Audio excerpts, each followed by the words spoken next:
मैंने कैसे शुरुआत की, या स्कूल में थोड़ा सा दिमाग में था। तो हाँ, स्कूल में थोड़ा सा कहीं सोचा था, कहीं शायद पढ़ लिया होगा, कहीं सुन लिया होगा कि नहीं IAS ऑफिसर नाम की कोई चीज़ होती है। लेकिन तब ये भी नहीं पता था कि यार UPSC नाम की कोई एग्ज़ाम है, सिविल सर्विस एग्ज़ाम है, उससे और भी पोस्ट में आप सिलेक्ट हो सकते हैं, ऐसा कुछ नॉलेज नहीं था। जब मैं अपने कॉलेज लेवल में आई, जब कॉलेज में एडमिशन लिया, मैंने भोपाल से ही प्राइवेट इंजीनियरिंग कॉलेज से केमिकल इंजीनियरिंग किया है। और उस दौरान मुझे जब मैंने सोचना शुरुआत की कि क्या बनना है, कंटेम्पलेट किया कि एग्जैक्टली क्या करियर चाहती हूँ, तो लगा कि यार कहीं जो पुरानी ड्रीम थी, एक जो सपना था, वो अभी उसको सामने लाना चाहिए। फिर इस बारे में और पढ़ा, और तब खान स्टडी ग्रुप भोपाल में सेंटर वहाँ पे जैसे शुरू हो गया था, तो मेरा जो फाउंडेशन कोर्स है मैंने वहाँ से किया। और इस एग्ज़ाम के बारे में जो चीज़ें मुझे 1-2 साल में समझ में आई हैं, वो कुछ चीज़ें मैं आपसे शेयर करना चाहती हूँ। सबसे पहली चीज़ जो पहले जय और रचना आप दोनों बोल चुके हैं कि कंसिस्टेंसी। आप अगर दिन में, कई बार हमसे सवाल पूछते हैं कि आप कितने घंटे पढ़ाई करते हैं, तो देखिए घंटे मैटर नहीं करते। कोई 17-18 घंटे हमें नहीं पढ़ना है, इतना हम पढ़ भी नहीं सकते। एक दिन पढ़ सकते हैं, दूसरे दिन नहीं पढ़ पाएंगे। 5 से 6 घंटे ही आपको देने हैं, उतने निकालने हैं। पर वो जो वक्त आप अपनी पढ़ाई को देते हो, वो कंसिस्टेंटली आपको रोज उतना ही अपनी पढ़ाई को देना है। Consistency is the key, that is the first and the most important thing जो आपको ध्यान में रखनी है। दूसरी चीज इस एग्जाम में मुझे लगता है इक्वली इंपॉर्टेंट है, क्योंकि ये जर्नी लंबी होती है। जैसे एग्जाम ही 1 साल तक चलती है, आप प्रीलिम्स देते हैं, फिर आप मेंस देते हैं, आप इंटरव्यू में जाते हैं पर्सनालिटी टेस्ट के लिए, तो एग्जाम 1 साल तक खुद चलती है। उसके पहले मान लीजिए आप 1-1.5-2 साल पहले से प्रिपेयर कर रहे हो, तो ये जर्नी काफ़ी लंबी रहती है। उस जर्नी में मेंटली अपने आप को मोटिवेट रखना, अपने आप को बूस्ट करते रहना, वो भी इक्वली इंपॉर्टेंट है। और इसीलिए अपने आप पर भरोसा बेहद ज़रूरी है। You need to have a faith in yourself कि अगर आपने इसमें कदम रखा है, अगर आपने सोचा है कि आप सिविल सर्विस एग्जाम देना चाहते हैं और देंगे, तो आपको ये ठान के उसमें जाना है कि हाँ मैं ये कर सकता या कर सकती हूँ। ये एक अपना मोटिवेशन, अपने साथ एक फेथ, बिलीफ अपने ऊपर आपको हमेशा रखना है। कमिंग टू प्रिपरेशन की कैसे तैयारी करनी है, बहुत सारी बातें आप सुन चुके हैं कि आंसर राइटिंग में कैसे करना होता है, आंसर राइटिंग का स्ट्रक्चर कैसा होना चाहिए। तो मैं शुरू में सबसे पहले ये कहूँगी कि मेरे प्रिपरेशन का बेस 2 चीज़ें रही। पहला था करंट अफेयर्स।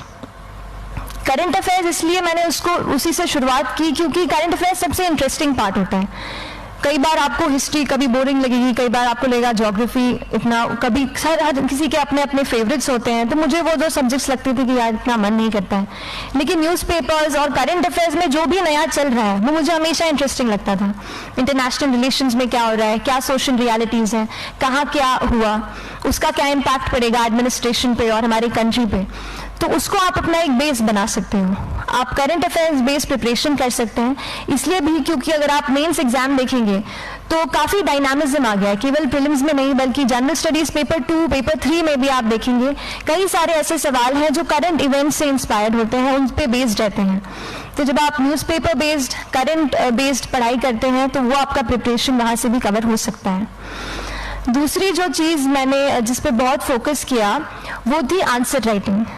तो आंसर राइटिंग का जैसे खान सर बता रहे थे कि आंसर राइटिंग की प्रैक्टिस बहुत की, तो उसके बाद पीछे मेरा ये था कि जब मैं हमेशा प्रीलिम्स का कोई भी पेपर टेस्ट देती थी, हम मॉक टेस्ट देते हैं, तो मॉक टेस्ट देती थी तो हमेशा मेरे मार्क्स करीब 90 to 110, 120, इससे ऊपर मेरे कभी मार्क्स नहीं जाते थे। तो मुझे हमेशा ये डर था कि यार प्रीलिम्स में कहीं मेरा कुछ, क्योंकि कट ऑफ भी इसी कुछ रेंज में जाता है, तो हमेशा लगता था कि यार कुछ गड़बड़ यहाँ ना हो जाए। लेकिन जब मैंने आंसर राइटिंग की और मेंस एग्जाम के बारे में जाना, तब मुझे लगा कि आंसर राइटिंग एक ऐसी चीज़ है, मेंस एक ऐसा फेज है सिविल सर्विस एग्जाम का जहाँ पे आप अच्छे से तैयारी कर सकते हैं। And if you have written the answers, if you know कि you have covered the points well, if you have included उसमें कुछ आपने facts, international reports, government schemes, आपने कुछ ऐसे उसमें सॉल्व भी डाला है, तो जो रिजल्ट आएगा वो सेटिस्फैक्ट्री ही आएगा, अच्छा ही आएगा। तो मेंस एक ऐसा पार्ट है जिस पे आप काफ़ी बैंक ऑन कर सकते हो। मैं जब पर्सनालिटी टेस्ट भी मैंने दिया तो इस बार भी आप नंबर्स देखेंगे तो आसपास की रैंक के हिसाब से मेरे नंबर्स उसमें कम हैं, लेकिन it is just the general studies and the answer writing part, जो मेंस के जो वो है मार्क्स हैं या मेंस का जो एक फैक्टर रहा, वो मेरे लिए सबसे ज़्यादा इंपॉर्टेंट डिसाइडिंग फैक्टर रहा है। तो अपना एक्सपीरियंस यही बताऊंगी कि आंसर राइटिंग पे आप विशेष फोकस कीजिए। जैसा स्ट्रक्चर आपको बता ही चुके हैं कि इंट्रोडक्शन में कैसे आपको शॉर्ट रखना है, बॉडी एंड देन कंक्लूजन। उसमें छोटी चीज़ जैसे मैं अभी मेंशन कर रही थी, आप एक इंश्योर कीजिए कि देखिए जो भी एग्जामिनर आपकी कॉपी चेक कर रहे हैं वो दिन में 10, 15, 20 कॉपीज चेक कर रहे हैं, तो उन सब से आपको अलग कैसे आप अपनी कॉपी दिखा सकते हो, ये चीज़ आपका प्रेजेंटेशन और आप जिस तरीके से आंसर लिखते हो कंटेंट को, वो मैटर करेगा।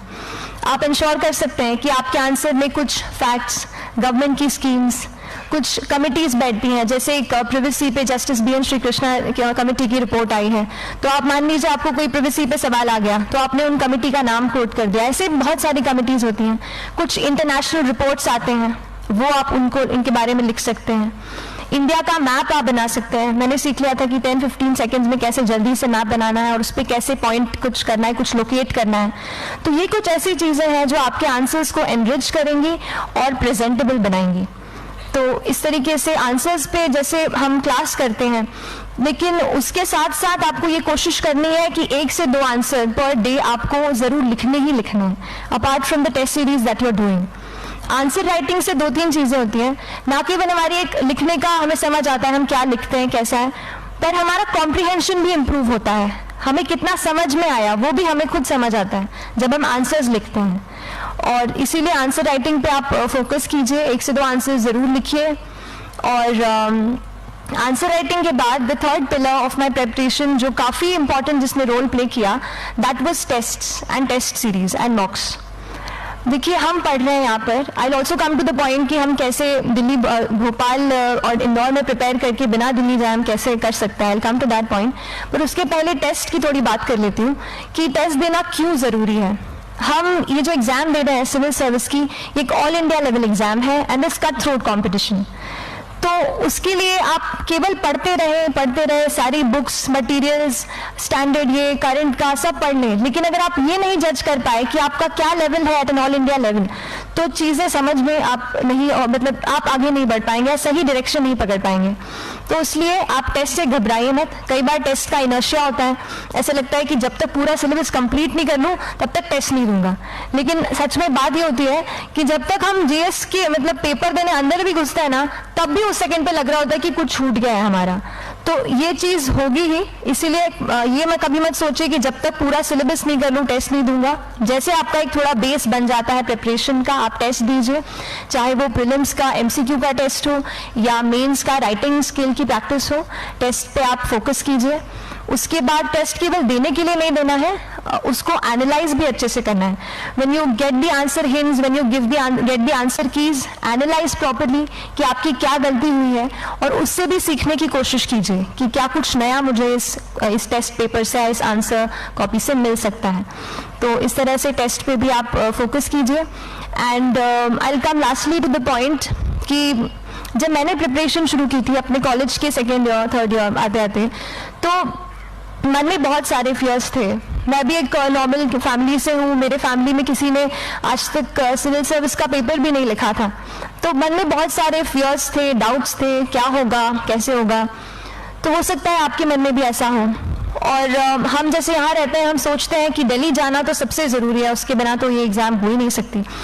तो उस पर मैं एक चीज़ बताना चाहूँगी कि जैसे KSG जैसे इंस्टीट्यूट है, जो फैकल्टी भी हमें वही मिलती है जो दिल्ली में पढ़ा रहे हैं, तो ये एक बहुत पॉजिटिव पॉइंट है कि क्वालिटी का कोई दिक्कत नहीं आएगी। बस एक चीज़ है, आप ज्वाइन करते हैं class, that will only provide you a direction. वो आपका रास्ता दिखा सकते हैं आपको कि इस रास्ते पर आपको चलना है, लेकिन चलना उस रास्ते पर आपको खुद है। You have to work on your own. कभी ये मत सोचिए कि मैं वहाँ नहीं जा पा रहा हूँ तो नहीं हो सकता, यहाँ है, तो हम एक्सक्यूजेस बनाते हैं। कई बार चैलेंजेस आते हैं। तो मैंने कॉलेज के साथ प्रिपरेशन की, तो उसमें भी काफ़ी दिक्कत आती थी। कभी कभार कॉलेज की एग्ज़ाम होती थी तो इसमें मैं अपना उतना वक्त नहीं दे पाती थी। तो उस मोमेंट पे फिर प्लानिंग ने मुझे बहुत हेल्प किया कि हम किस तरीके से अपने कॉलेज के एग्ज़ाम के लिए प्लान कर लें। जैसे मैंने इंजीनियरिंग की है और मुझे पता है कि हम इंजीनियर्स 1 महीने से ज़्यादा पहले से पढ़ते नहीं हैं, पढ़ते हैं क्या? तो वो चीज़ आप ध्यान रख सकते हो, उसको अपना स्ट्रॉन्ग पॉइंट बना सकते हो। 1 से 1.5 महीना जब exam is approaching, I used to plan my entire syllabus का प्रिंट आउट निकाल के I used to make my notes, उस तरीके से उसको मैं उसको संभाल लेती थी।